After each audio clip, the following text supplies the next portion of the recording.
Если собака попадает с улицы в приют, это вовсе не означает, что на этом все ее проблемы закончились. В городе Минске есть небольшой приют.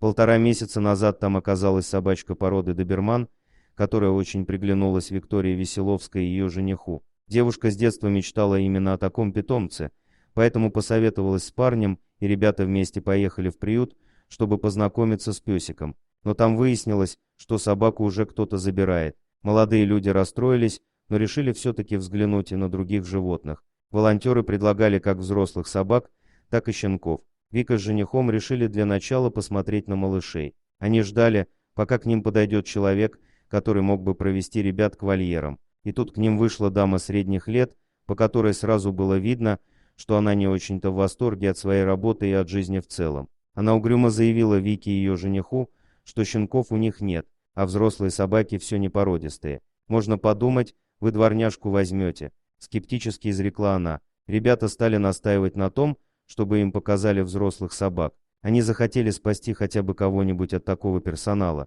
Когда Виктория с женихом оказались рядом с вольерами, им стало невероятно жаль всех животных. Почти все собаки лаяли, пытаясь обратить на себя внимание человека. Но Вика смотрела только на одного песика. Он сидел тихо, склонив мордочку вниз. Девушка подошла ближе к вольеру и аккуратно поднесла руку к прутьям. Пес тут же среагировал, он облизал пальцы Вики, а потом попытался просунуть морду в щель между дверью вольера и полом, чтобы незнакомка могла его погладить. Как только Виктория увидела грустные, полные боли и страданий глаза пса, она поняла, что это ее собака. Но та самая угрюмая сотрудница вдруг вновь заворчала: «Вы даете собаке надежду. Уходите или забирайте ее прямо сейчас», — говорила она. У Вики с парнем не было с собой ни поводка, ни ошейника, ведь они ехали лишь для знакомства. А еще они прекрасно понимали, что нужно хорошенько обдумать обустройство нового члена семьи, ведь дома у ребят уже были и кот, и пес. Им все же удалось договориться о коротенькой отсрочке.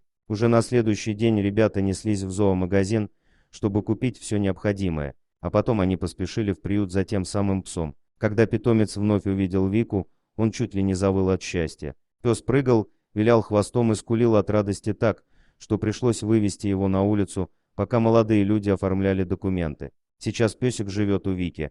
Его назвали Арнольдом в честь защитника Ливерпуля Трента Александра Арнольда. Так решил жених девушки. Благодарный пес оказался добрым, послушным и очень ласковым питомцем. Он удивил владельцев знанием базовых команд и тем, что сумел быстро найти общий язык с животными Вики. «Мы счастливы от того, что забрали из приюта именно этого пса», — говорит девушка. «Но самое главное, что все беды и горести у этого мальчика позади. Теперь он счастлив.